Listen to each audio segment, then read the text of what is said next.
Kaiju, turtles, Dragon Ball, and more. It's Steven's Toy Reviews.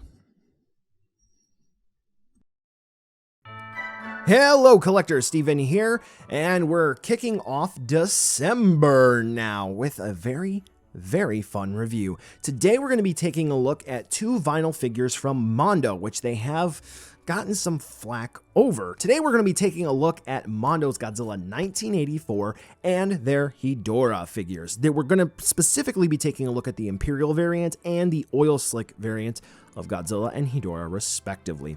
Now, these are going to be the ones that are going to be in the most supply, depending on your source. There are either 300 of each of these or 200 of each of these in existence, and the order windows for these were actually up for more than a minute. Yeah, some of the other paint variations, they were up for maybe just a matter of seconds. People had them in their cart, and they sold out. So these were rather easy to get, including for yours truly. So considering how rare these are, which unfortunately probably only because of scalpers, is it worth fighting the aftermarket to get a good deal on these? Well, that's what these reviews are for. So let's do a double review and take a look to see whether or not they're going to be worth adding into your collection. We'll do the sculpt and paint first, and we'll take a look at Godzilla. And I do have to say that I really do think that the sculpt for Godzilla has quite the characteristic here. Now, I am going to say also as well that for the paint, yes, obviously I'm only going to be able to speak firsthand to the Imperial Colors variant. However, with everything else that Mondo has done, it's basically going to be ceteris paribus, or all things considered equal. So for quality, for the style of paint, and so forth, you can just go ahead and assume that it's going to be the same across the different paint variations, okay? Okay, so for the Mondo here, obviously we're going to have that green because that's what the Imperial design is known for. And that head sculpt is rather menacing. It does really capture 1984 rather well.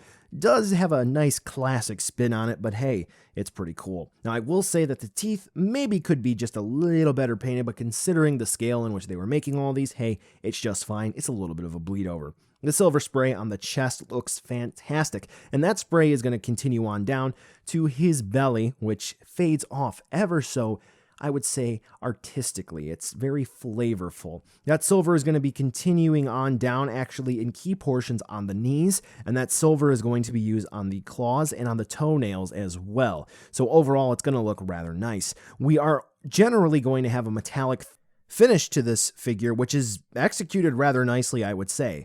The only real issue that I would have with the figure is, unfortunately, with mine, some of the dorsal plates right out of the bag, because this actually did come with a bag and header card, some of them have little scuffed tips. So that's a bit of a bummer, and I will say that the overall packing job for these two when they were shipped out was marginally better than the whole Pulgasari incident, where they basically didn't have any packing in the boxes, including the giant one, which they didn't really even tie down. So it's a step up in the right direction, but when you're that far down, it's not that great. But overall, for this figure here, their Godzilla sculpt and the paint apps are rather nice. Now, the one that I think I am even more so impressed with, one of my favorite kaiju, we're going to be taking a look at Hedorah. Now, here's something rather interesting.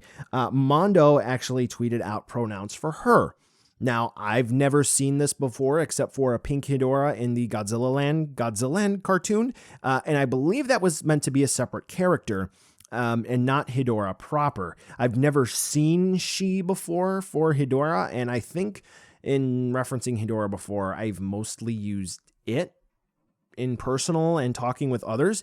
I think in the only other published material I have, I may have said he.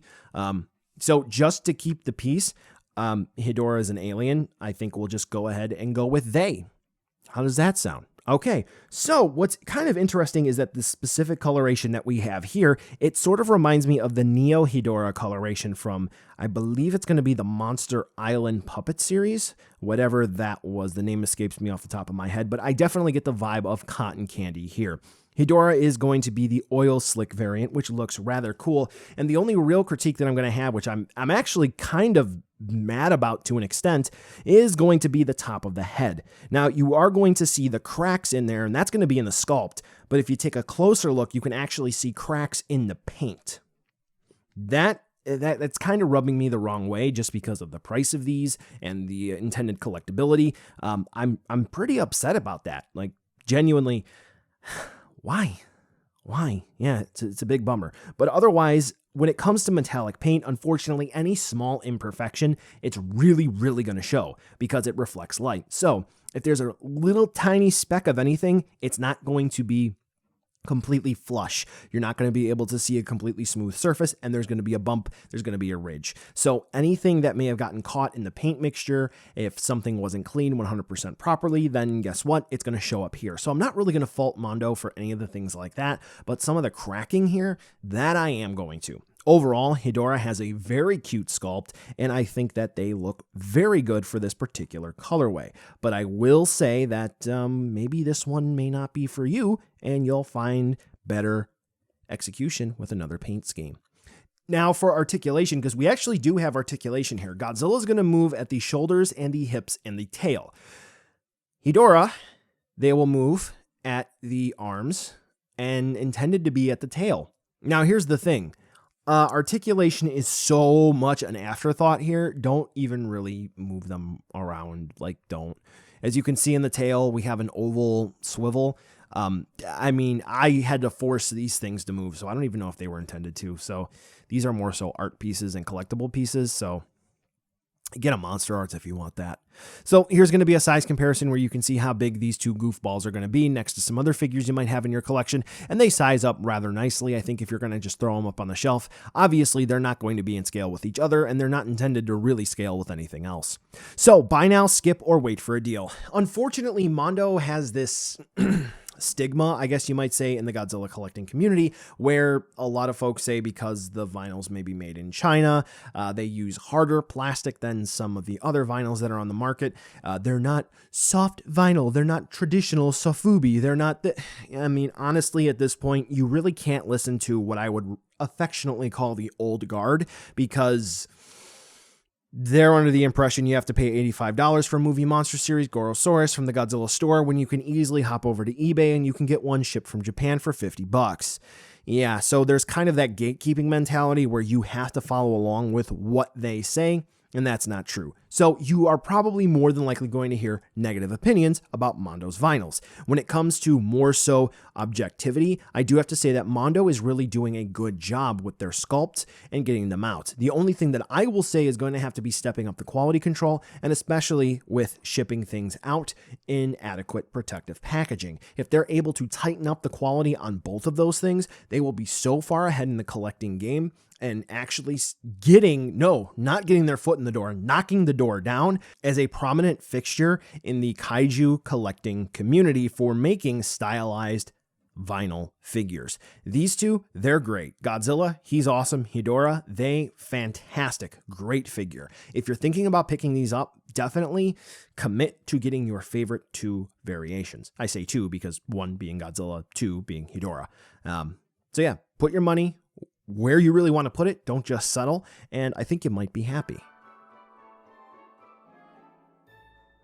Well, collectors, that brings us to the end of the video today, and I just wanted to take a second to thank you so much for watching. Now, you've heard a lot from me. I'd like to hear a little bit from you. Drop in the comments down below whether or not you liked it, you hated it, or maybe you were somewhere in between. I also want to take an extra second here for a nice, humongous thank you to all the patrons for SDR over the last month who have really helped the channel grow into what it can be today. So to all of you, 2 big thumbs up. Thank you very much. And now the end card should be popping up, which will give you a few clickable links, like maybe to subscribe or head on over to my Patreon, or some short URLs like to my social media or to my Teespring store. There's also a video I hand selected for you, so if you want to watch another STR video, I hand selected some good content for you to watch, so definitely check out that video. Thank you again so much for watching, and I'll catch ya in the next video.